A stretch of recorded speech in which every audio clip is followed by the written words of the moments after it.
Mm.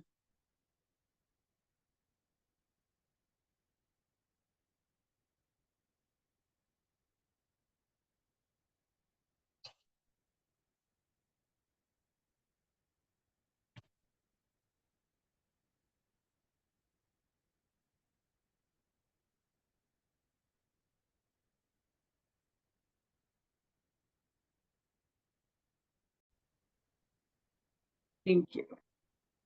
Welcome to October's Housing Strategies Peer Exchange. We are here today to talk about transit and mobility, despite my misspelling there. Sorry about that. Um, so today I'm just going to introduce the series briefly. Then we have several announcements and resources to share. We'll get into our presentation, and then we'll open it up for Q&A.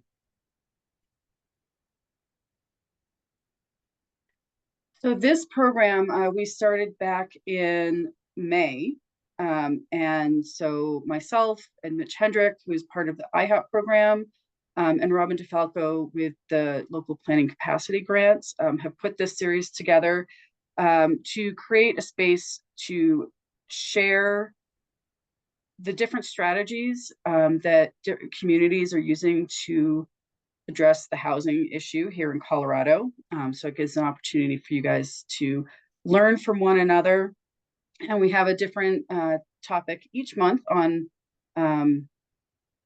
all of these different issues. And we do have a website now with the past recordings and presentations.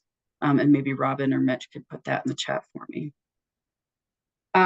So announcements.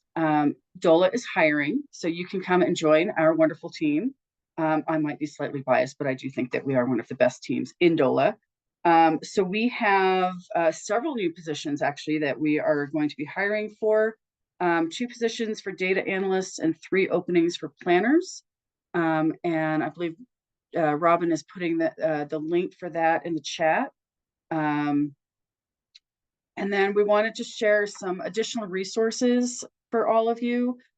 So the local government resources call is held monthly on the 3rd Wednesday. This is a great, they go through all the different funding opportunities, provide some different presentations, some really great information.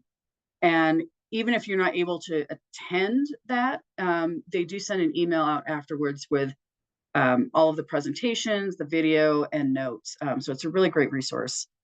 And then the other one is the legislation implementation call and the Engage DOLA site. So these are both, actually the next 3 here are all about, so the legislation implementation call, we just talked about that. No, that one is the 4th Friday, sorry.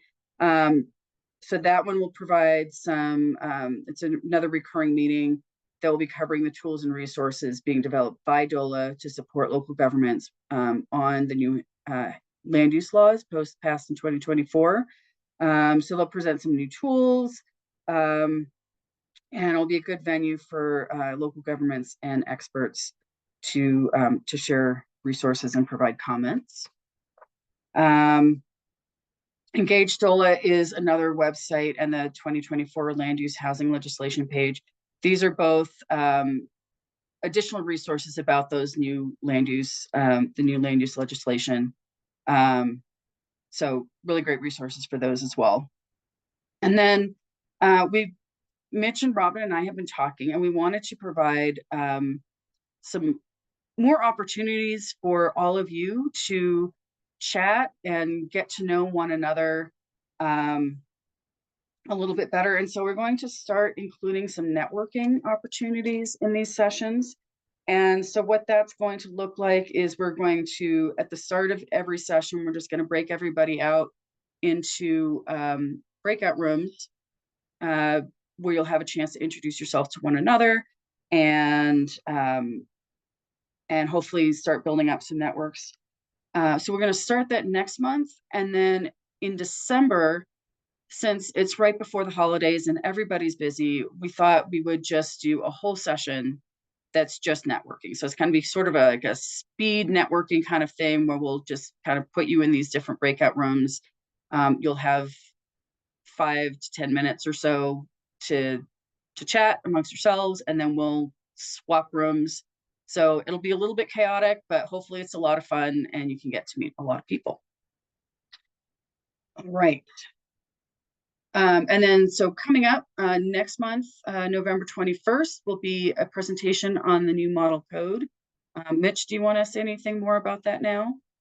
Sure. Really quickly, the state has had a model land use code for quite some time, and the funding provided it back in 2021 allowed for the state to update the 20-year-old resource. So that'll be published at the end of this month.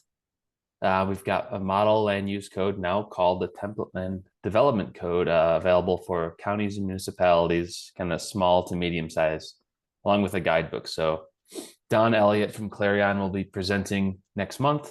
So if you're interested, please come and ask all of your questions so that you can best use this new resource. Thanks. Thanks, Mitch.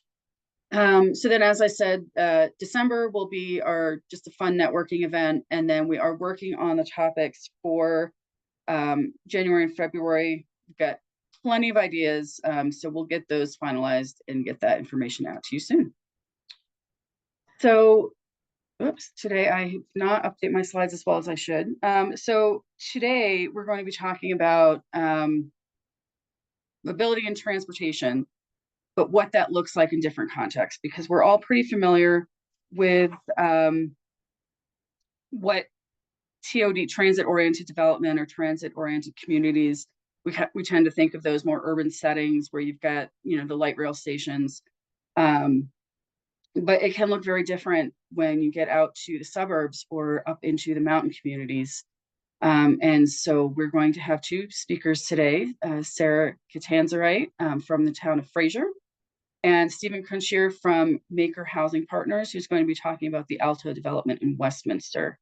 And so I'm just going to pass it over to the two of you. Stephen, if you'd like to get started. Great. Thank you, Lisa, and good morning, everyone. Let me just share my slides here. Well, thanks again for having me today. Really happy to talk about our community that we built at the Westminster Station. The map I have up here shows the location of the Westminster Station. It's in the south part of Westminster. And as you can see, it really initially, without the rail station, has really good transit. You have 36 to the north, 76 to the south, 25 is not too far to the east.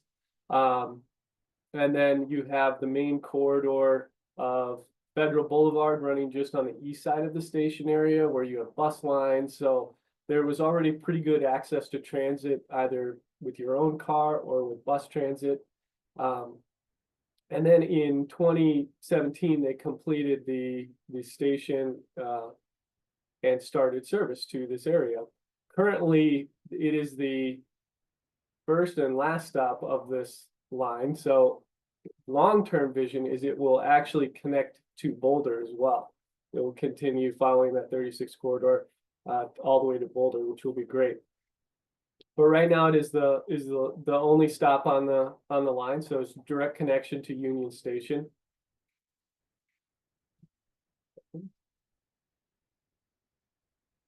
And here's a zoom in of the station area. You can see with the recent Google Earth image. So 72nd is the northern border, Federal Boulevard on the east, Lowell Boulevard on the west. And then to the south, it's really the platform and the park that Westminster constructed at the station area. As part of the build out of the station, they also included a parking garage that gets used by commuters during the day. It's been interesting to see how that's changed with the pandemic.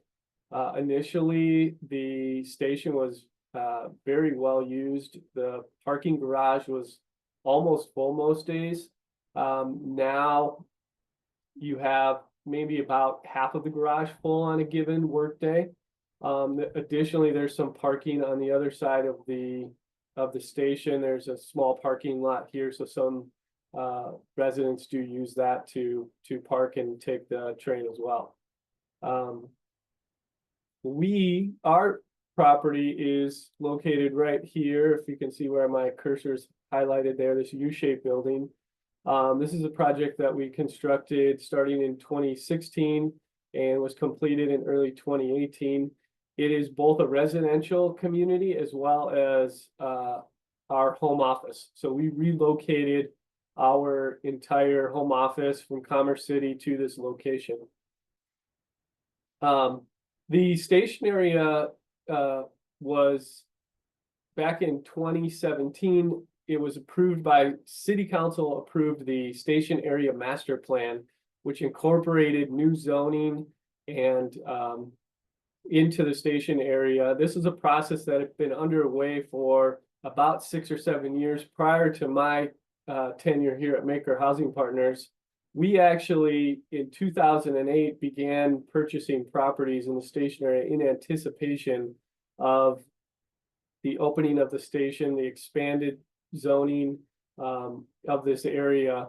Some of the things that really make this a great site is it's currently, with all the transportation things I mentioned, there's also access to lots of retail and shopping. There used to be 2 grocery stores right at this intersection of 72nd and Federal Boulevard. Unfortunately, both have since closed, creating a bit of a food desert in this area. The nearest grocery stores, there's one about 1.5 miles up at 84th and Pecos, and there's another one to the north at 104th and Federal. But there's still access to good shopping. There's plenty of restaurants and other shopping in this area still. So it's a good commercial district, which provides good access to jobs. And one of the things we've noticed is a lot of our residents that live here can actually walk over to their place of employment. So this rendering here gives you a little bit of an overview of the vision from the city of the station area. So the station area currently has a mix of different commercial uses along 72nd. There's some restaurants. As you go further in, there's more offices, apartment buildings. There's some self-storage, light industrial. Nolan's RV used to be in this major location just next to the station area. That's a large 5-acre site for redevelopment. So it is really a conglomeration of multiple different uses currently. And as you can see from the build out, what they're really envisioning is really that urban type of density built around the station area. They've done a wonderful job. Westminster built out the park initially. I believe it was a $70 million project to build out the park as well as the garage. And they did coordinate with RTD for some funding for the garage. But they really created a beautiful centerpiece for this area. In addition to the trails and walking areas, they added a playground area. There's also a dog park just on the west side of Lowell Boulevard. So there's a great connection, great access to trails, even in this urban context that they envision. And as I mentioned, in 2017, you can see at the bottom right, May 2017, this plan was adopted by City Council of Westminster. The zoning for the station is shown here. The dark red is the station core, and there's 2 designations in that area for density. They are allowing up to 8 stories in the station area, 3.5 or 2.5 floor area ratio, FAR. And that's really exciting for us because we currently have really lower density properties in the area, 3 stories with around 25 to 30 units per acre, which is still pretty dense for suburban areas, but this can really shift it to a higher density where we're hitting more of the 40 to 50 units per acre. Now, with that does come some challenges. In order to make that density, you really need to have a plan for parking and likely structured parking. And as you'll see in our first building, we were able to include garage as well as an upper deck of parking. So that does make it challenging, especially in today's cost environment, construction cost environment.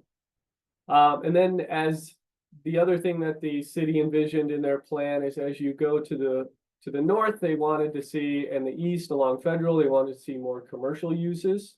You can incorporate residential into these areas, but continuing the current layout with commercial along those main corridors. And then to the west, as it goes lower density, this is they call this transitional mixed use. They still want to see an incorporation of commercial space, but the height restriction goes down. There's a 3-story height max in that purple area on the west. And then to talk a little bit about our project and our process. So as I mentioned, we started this project in 2016. The process itself started in 2014 with, of course, plans for the site, moving forward with our rezoning. At the time, we did not have the rezone in place. So the rezone actually happened after we had started construction. So we went through the typical rezone process. With Westminster, you have to submit for the official development plan, the preliminary development plan, and go through council approval. Now we have zoning by right, so we can construct these buildings and go through the typical process for staff approvals for the projects if they meet the current zoning requirements. And so we went through that full rezone. And one of the really great things is at the time, there was a lot of energy being put into this this area, and Westminster had significant investments in the garage, in the park, ongoing. So there's really a lot of will and political backing to move this project forward. And so one of the great things moving through this process was we had a champion on staff. Her name is Michelle Stevens, and she's no longer with Westminster, but she was our really go-to point of contact for all things related to the rezone, and as well as getting our final approval on our building permit side.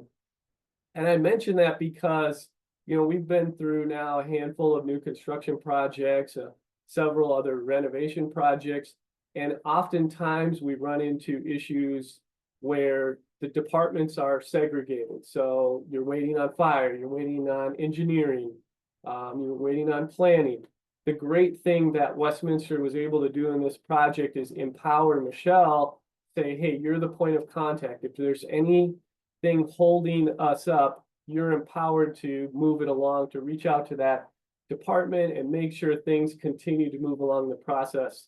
And to that end, we were really able to move through this process in, I would say, an expedited fashion relative to what we currently would experience. So the rezone took place in about 8 months.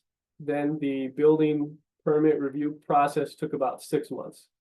And today that's pretty quick, even in Westminster, who does have pretty good turnaround times typically. So that was really a huge piece of the process in making sure that this project continued to move forward. And additionally, the city, understanding the importance of having a project really kick off this station area growth, they also were able to come to the table with some incentives. Those include access to building in the stormwater infrastructure in the streets, as well as a use tax refund. They rebated about 80% of our use tax. There was a reduced public land dedication fee, and that was not insignificant. The cost of that would have been over $1 million in 2016 and they were able to reduce that to under $100,000. So that was a major impact. And then additionally, for this project, which is an affordable housing project, a tax credit funded project, they were able to bring some grant funds to the table in the form of home and CDBG funds. And one thing I forgot to highlight in the previous slide, and let me go back, is the pond you see in the bottom right corner here. One of the great things that the city was able to do here at the station area with this land that they own, that they converted to a park, is make that the regional storm detention. So we do not require any on-site detention in the station area. And as all of you know, that can take up significant land. And that allows us to really build out the sites really from edge to edge and really meet that urban density that they're envisioning, especially in this station core.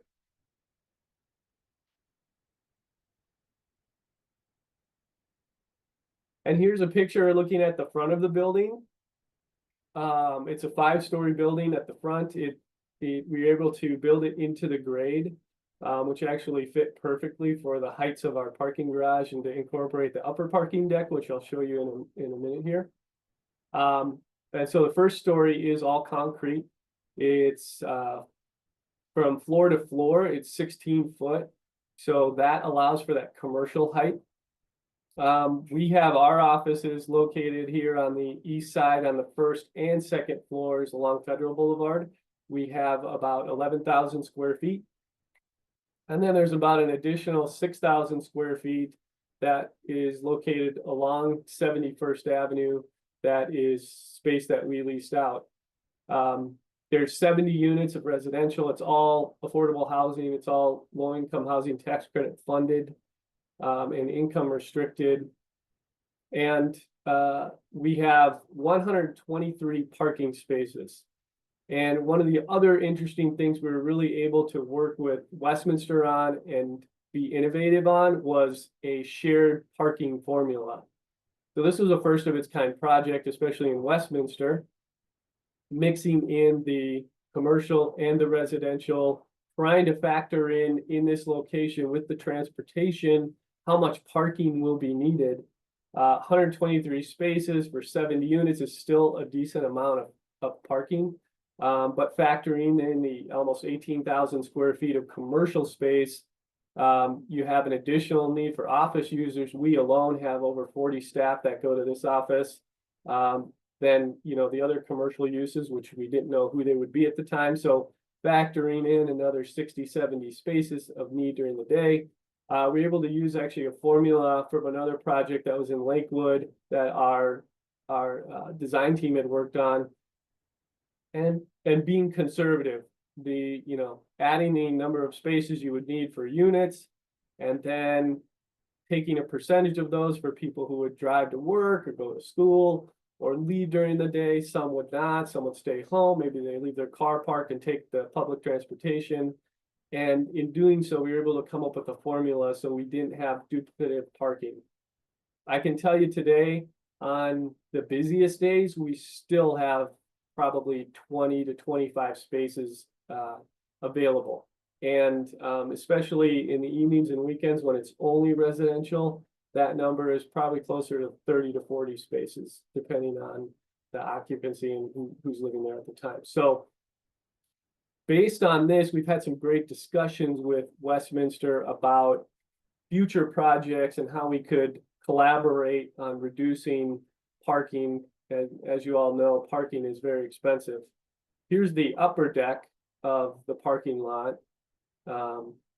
And so we were able to build, this is really a place that the residents prefer to use because you have a direct access to the second floor where there's a community space, the fitness room, and the elevators going up to the residential units. One of the other great things we were able to incorporate, we didn't have a lot of space. Again, we're trying to fit in this urban core context. And so we had some land left over to the north. We were able to fit in a playground area for the kids and have some use. This is a family community. So we have a lot of 2 and 3 bedrooms. About 65% of our units are 2 and 3 bedrooms. And so we wanted to make sure we had some spaces for the kids. And here's another aerial on the west side, west and south side of the building. As we went to the west, we really tried to incorporate a little bit more of a townhome feel. We had an initial vision, we would have stairways up to these units, but unfortunately, due to the height change there, the engineering didn't work out, but we still kept that feel. And our architect, which is Shears Atkins Rockmore, was able to incorporate this really cool box out design and give that townhome feel as you went into the station area. And here's a photo of our community room. You can see off through the windows that backs onto the parking space on the top deck. And then we also have a large fitness room, which is really great. We didn't put any TVs in. There's Wi-Fi if people want to use their phones, listen to music, but you have these great views, even from the second story. Looking to the south, you can see the mountain ranges, you can see downtown, Pikes Peak. So really great views from even the second floor. And that ends my presentation. I'd be happy to answer any questions. All right, thanks so much, Steve. We're gonna hold the questions for now. We're gonna let Sarah go. But if you want to make sure that you get your question out, put it in the chat and then we'll get back to those and get through as many questions as we can. Sarah, you ready to go? Yes. Let me share my screen here. So I'm Sarah Catanzarite. I'm the assistant town manager in the town of Fraser. I wear many hats in my role, one of them working with our housing programs. Oops, switching the wrong screen here. Oh, sorry, I'm not sure I'm sharing the right screen. Give me 1 second.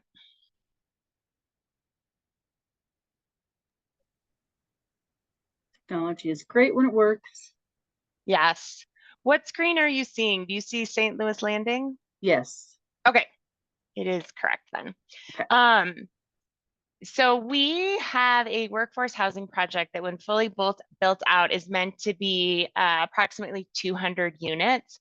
It formerly was known as Victoria Village. It has recently been officially named St. Louis Landing.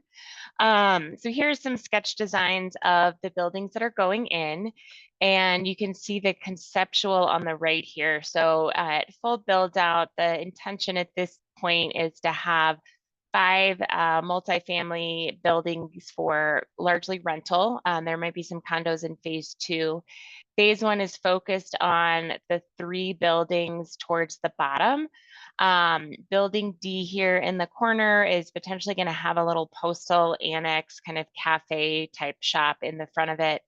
And then building E has Grandkids Learning Center, which is our early childhood center in town, is looking to expand to the ground floor of this building, and then the rest will be residential. And then as part of phase 2, we also have 13 for sale townhomes that are planned. There are some challenges with the site. It does have a large protected natural area, which is great, but just kind of compacts what can be developed on the site. The great advantage of it, though, is it sits adjacent to our downtown area and really has probably the best transit options that you can find, I would argue, anywhere in Grant County. So the town of Fraser, we're just under 1,500 people, but a lot of second homes, short-term vacation rentals. So you may have up to 20,000 people in town on a given busy day during peak seasons. It really runs along Highway 40, just north of Winter Park. The heart of town, though, is really kind of on the north end of town. That's where Old Town Fraser is. Our commercial center rests there. And then along Highway 40, we have some open space land that was annexed in at some point. That's a lot of kind of larger single family developments. We do have a very nice rec center that sits down along Highway 40 a little bit further as you get closer to Winter Park. But again, the traditional town is what's shown here in this image on the left. So looking at Old Town Fraser, that would be on the west side. And then the downtown area has really been mixed use from the beginning. Victoria Village has been an undeveloped property that is sat just on the north edge of town here. So it's adjacent to where our post office is. It's got great walkability to the restaurants and shops that are in town. The grocery store Safeway down here is just over half a mile. The elementary school is about half a mile on the other side of the railroad tracks. In addition, town hall, the libraries over here. We have some parks and tennis courts. So you can really walk or bike to everything from this location. It also sits adjacent to our multi-use trail system. So that's great in our warmer summer months and this fall where the snow has stayed at bay a bit later than usual. Another great asset is we do have an Amtrak station that is, again, less than half a mile, maybe about a quarter mile from Victoria or St. Louis Landing. So that provides a great option as well to get to Denver. Unfortunately, service is about once a day and you have to have a very flexible schedule. It traditionally runs anywhere from 2 to 4 hours behind schedule. There are state transit plans that hopefully will have commuter rail extending from Denver up to Steamboat and Craig. So that's something we're really excited about because that's just going to increase access to Denver even more. Down the road in Winter Park, you can pick up the Mustang, which does go to Denver as well and is actually a really cheap option to get to Denver. So that's one more transit option. This just shows kind of conceptuals that came out of our 2017 Downtown Fraser Strategic Plan for a Riverwalk district. So we're going to be developing more commercial here. We're looking to put in a main street. So again, that'll be less than a quarter mile from Victoria Village. So we see it just as a great synergy between having the workforce housing right there and then the development that's going on the commercial side. Our businesses have really struggled, especially post pandemic, to have a full workforce and to be able to retain and attract employees. So having that housing right there alongside our commercial district, we see as a great option.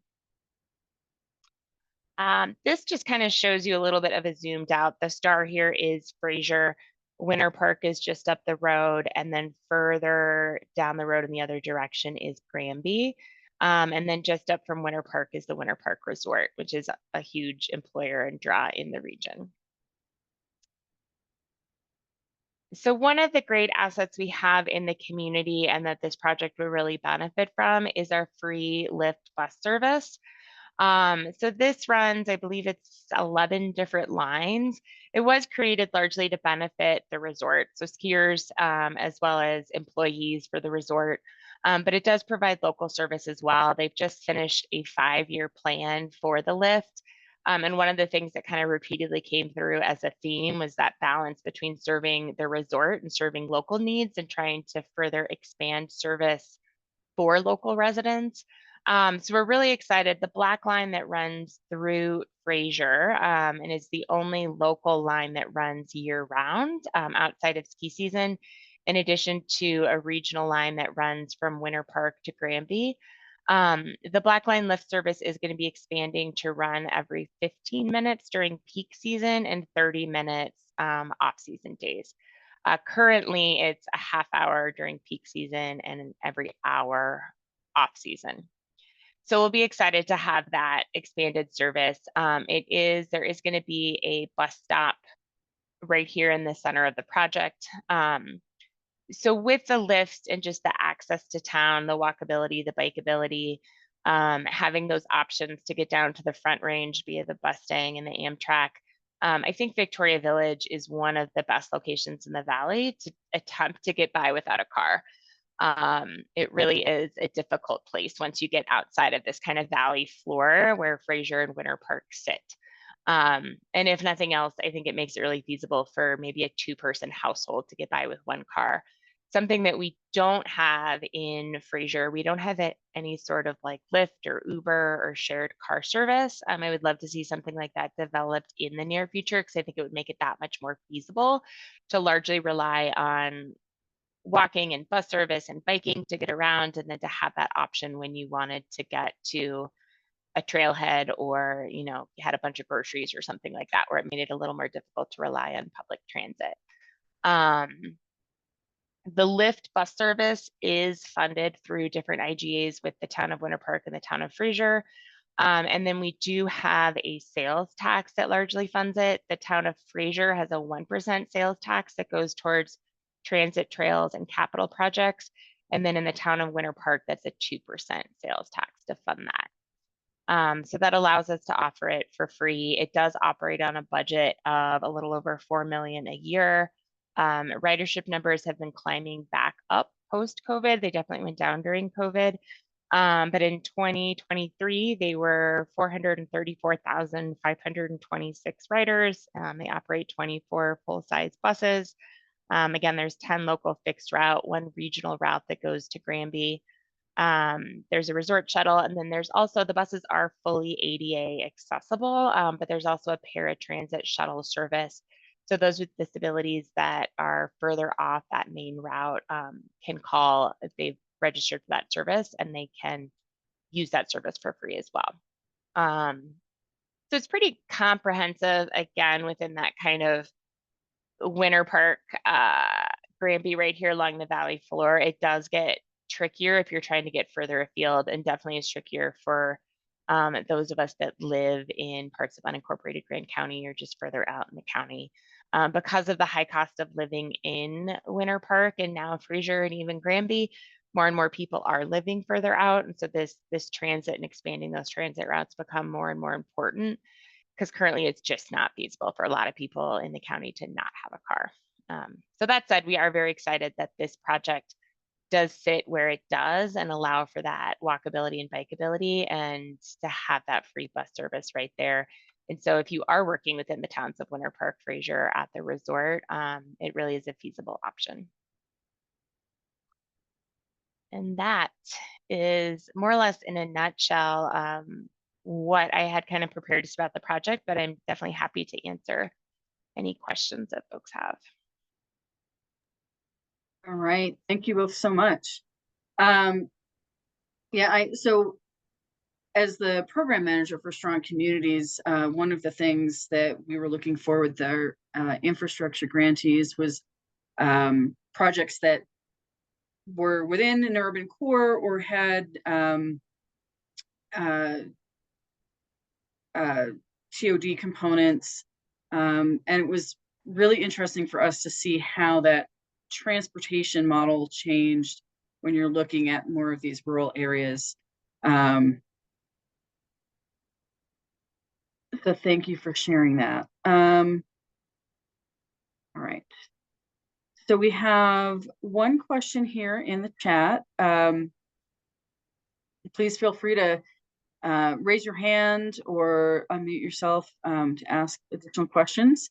But this one is from Kate Kirk, wondering what kind of resources there are for landowners in counties. Are there grants, funding sources, other resources that could benefit a landowner in the unincorporated areas of the county, or would they need to be located within a municipality urban growth area? We have landowners with the land and water to support affordable housing, and it would be nice to be able to work with them and incentivize them to develop lots with affordable housing units. Do either of you want to take a stab at that, or maybe Robert or Mitch have some resources they can share? I could start it off. Great. No, we, as the Adams County Housing Authority, we work closely with Adams County. We've had several projects in the unincorporated parts of Adams County, and they do have grant funds available, home and CDBG funds typically. Recently, we also were able to put to use some ARPA funding for some of our projects. So they do have resources, and at least in Adams County, there's a lot of support for affordable housing. So the team there is always looking for opportunities. They've opted into Prop 123. So there's Prop 123 opportunities. Getting a little outside of my area of expertise, I know there are some expanded Prop 123 funding for home ownership developments, affordable home ownership. And so there's lots of different resources out there, and especially in a place like Adams County, they're more than willing to help and try and find those resources. Steve, that was a great description. And one thing I would add is just to note that most of the state's funding programs right now, whether it's Prop 123, CDBG, whether it's with DOLA or other state agencies like OEDIT, projects that are located in proximity to transit will score higher.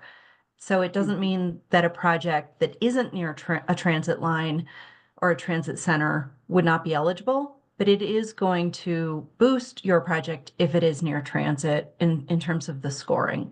So especially for some of those outlying rural communities, Kate, where you're located, that is more challenging. But the more you can be focused on development in growth management areas that are adjacent to municipalities, that's going to help for those unincorporated type projects. I know that may not address your need in your community, but just some pointers.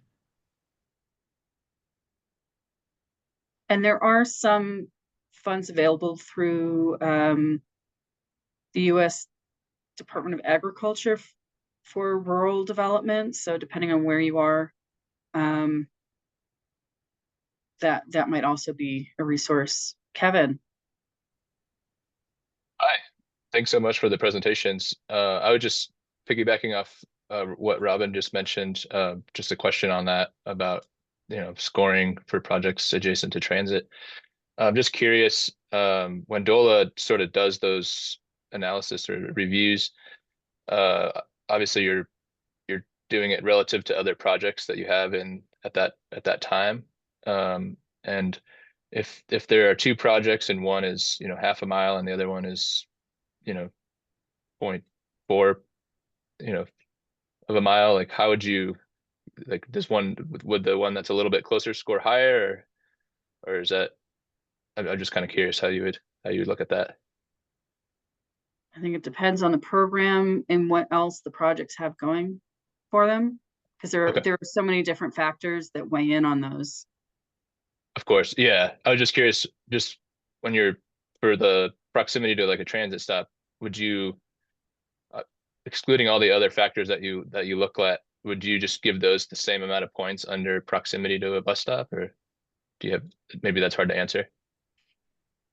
I know they're working on the guidelines for the transit-oriented communities. They have come up with the maps for the corridors. Those are published, I believe. But there is still some work to be done on all of that. So which one was it? The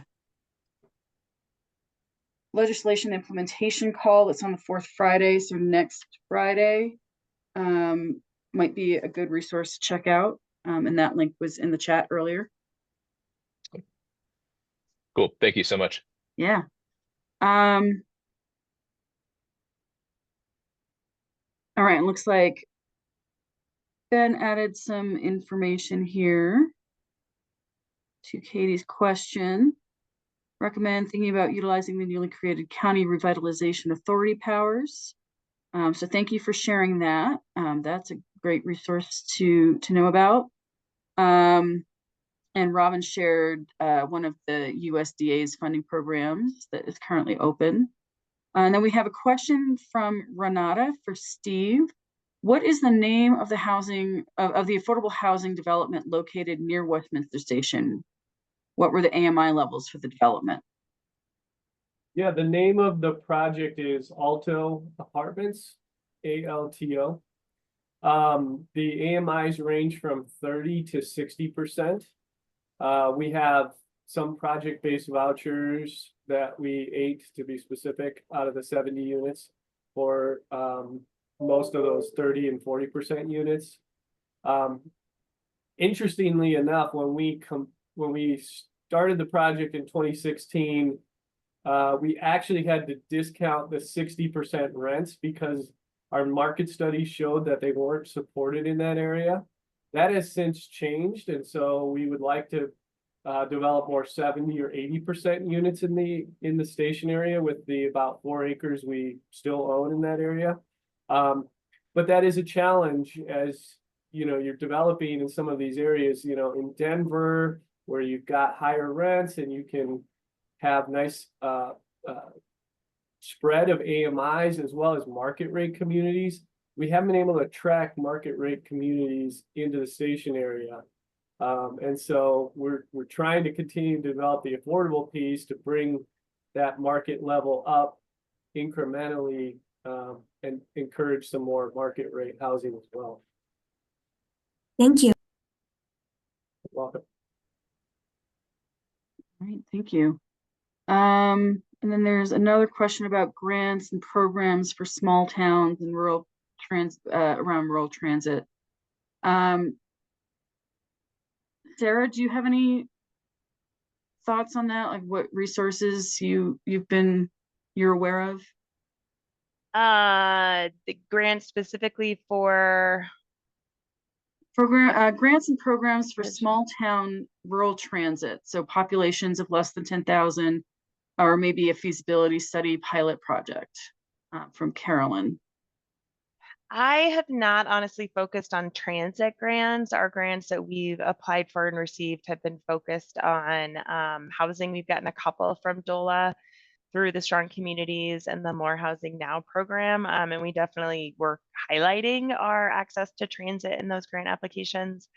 And we got a Main Street grant as well, but I haven't honestly, I haven't focused specifically on transit grants. Yeah. So Mitch shared some information in the chat about the energy impact grants, the EIAF program. So there may be some planning funds for that, and there's a link in there. Also reaching out to your DOLA regional manager is a great resource.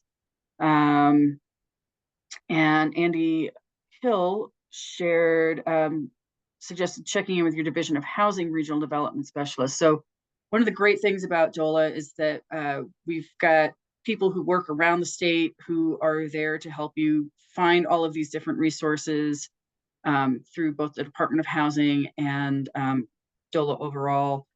So maybe some CHAFA funds as well, and possibly CDOT.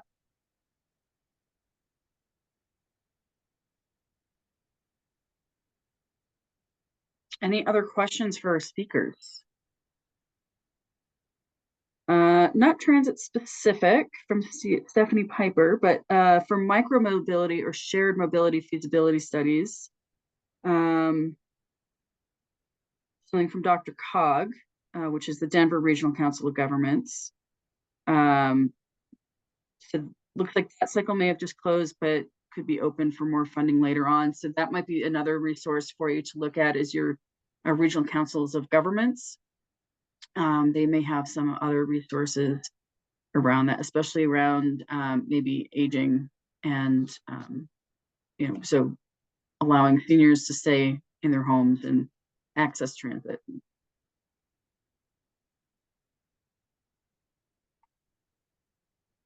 This is great resources being shared here. So I'll make a note. I'll collect all of these and include that out when we share our, sorry.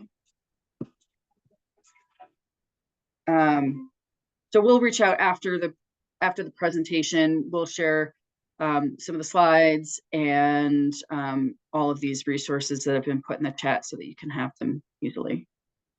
Any other questions? Or maybe experiences in your own community that you'd like to share? Lisa, I can just share that I know our transit center that houses our buses for the lift service did receive 2 grants totaling over $14.6 million. Those were before my time and I wasn't involved, but I can try to figure out where those grants came from and share that information with you if that would be helpful. Yeah. I believe they were federal grants. Mm-hmm. Yeah, there may be some opportunities too with the infrastructure, the federal infrastructure funding. Yeah, I'll just add to that, last week at the Colorado Housing Conference, one of the speakers did mention that the U.S. Department of Transportation has expanded their grants that were typically for TOD areas, station construction, rail construction, those kinds of things. The current administration has expanded the eligibility to include housing and other types of projects. So there's some new opportunities there as well with the U.S. Department of Transportation. That's great. Thanks, Steve. And then from Jason Schaefer, I might have missed it, but what did the Alto project end up with for parking spots per unit and per employee? So we have 123 parking spaces. So on a per unit basis, that's about 1.75. And the commercial space, with the square footage we would have needed 62 parking spaces alone. So typically for residential in our area, which is still a little suburban, where we know we're still going to have cars, we typically are around 1.5 parking spaces per unit. So that would be 105 parking spaces plus the 62 parking spaces. That gets you up to 167. So we're able to reduce that down by over 40 spaces using the shared parking formula, which we've seen success with. So on a given night, 1.75 spaces per unit is more than we currently needed. And during the day, there's more than we've needed for our commercial use as well. And lastly, I do want to mention being first in a station area and having commercial. We know the city wants it and it's great for the long term of the project. But in the 6.5 years since we've opened, we filled one space 2 years ago and the other space is being built out currently. So that has taken some time, and that's the second space is a kids clinic, and we basically gave them free rent for 5 years and, got some grant funds to help with their build out. So that is not easy either. Commercial is a great idea, but it's hard early on, certainly.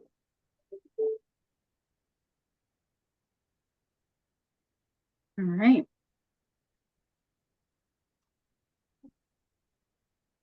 Okay, well, any last takers for questions? Lisa, I actually did just find a list of great. some of the grants that our transit facility gets. So I've dropped them into the chat. Again, I have not been involved with any of these, but most of them appear to be through the Federal Transit Administration 5311 Act and programs. Okay. Great.